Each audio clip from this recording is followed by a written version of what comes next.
বাংলাদেশে বর্তমান সময়ে যে পরিমাণ রাজনীতিতে চাট্টুকরের অবস্থা বিরাজ করতেছে, আমার মনে হয় আসলে খুব বেশি দিন সময় লাগবে না ভালো মানুষও খারাপ হইতে।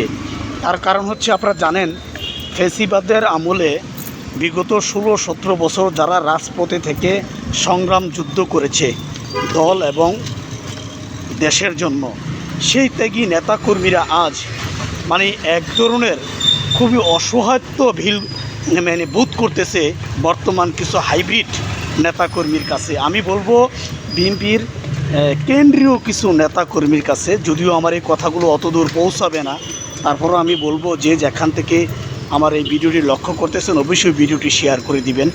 দীর্ঘ 16-17 বছর স্বৈরাচারের আমলে রাজপথে থেকে সংগ্রাম করে আজ তারা অসহায় হয়ে পড়বে, আর উড়ে এসে জুড়ে বসে তারা দলের সুবিধা ভোগ করবে, তারা নেতাদের চাটবে, নেতারা তাদেরকে আঙ্গুর আর আপেল খাওয়াবে। আর বিগত 16-17 বছর নির্যাতন নিপীড়নের নেতাকর্মীরা, ঠিক আছে, অভাব অনটনে দুঃসময় এখনও বিপদের সম্মুখীন হয়ে থাকবে, এটা কখনোই মেনে নেওয়া যায় না।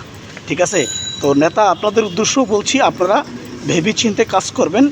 যদিও আপনারা জানেন যে আসলে দল এবং পদ সবসময় একরকম থাকে না, আর এক যায়ও না।